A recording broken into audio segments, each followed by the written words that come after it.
Star Wars The Rise of Skywalker is now just 99 days away from its official release by writer and director J.J. Abrams and Chris Terrio, as well as creator George Lucas. This is Mike Zero. Make sure to subscribe if you're new to the channel for future Star Wars content.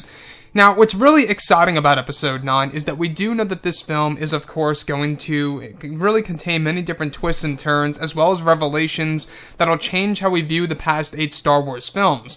But at the same exact time, they will be taking many different risks in this movie that's really going to be considered very much bold by Disney, Lucasfilm, JJ, and crew, that the fans may or may not agree on with Episode 9.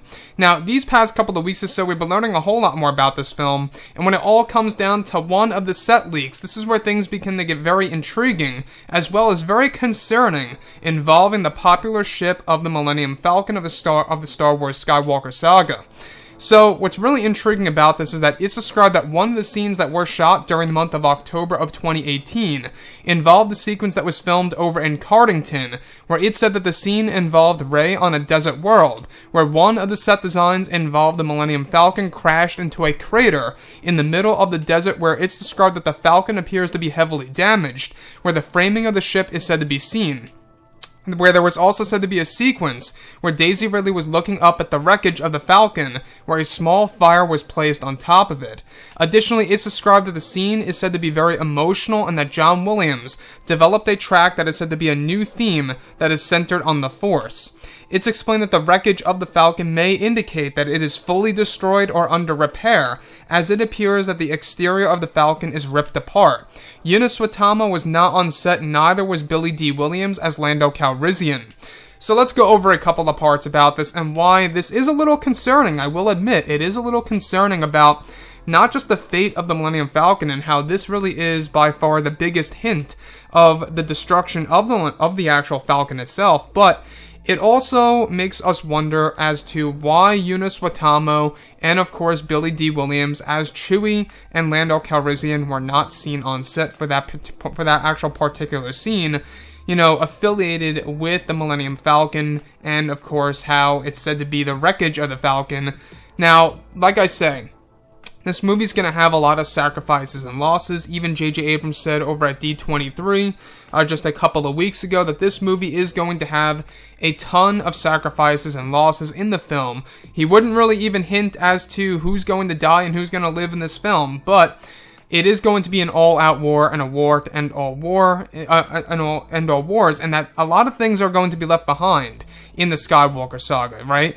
Now, we got an example of this in The Last Jedi where the saber was split into two, but J.J. Abrams is bringing that back into Star Wars Episode 9 by putting it back together into one piece. But this here is the final movie. There is nothing after Episode 9 as far as the Skywalker saga goes, right? Sure, we have a new Star Wars trilogy on the horizon, but we also have to realize that this really is the end of the Skywalker saga and all things Star Wars as we know it that started back in 1977. So, the other piece that I do want to go over is that John Williams actually developed a track for this particular scene that is said to be a very brand new theme, that is said to be very emotional for the fans around the world, that is said to be centered on the Force. Now, I'm trying to figure out exactly what world this takes place on. It's said to be on a desert world, where the Falcon is inside of a crater or a ditch of some kind, and this particular scene is said to involve Daisy Ridley as Rey, staring at the Millennium Falcon. Now, this could either be the planet of Jakku, Pisana, or maybe even Tatooine, for all we know. I have a feeling that it's going to be the world of Tatooine, only because we do know that toward the end of this movie is that a familiar world is going to play a massive role in the final scene of Episode 9 by J.J. Abrams.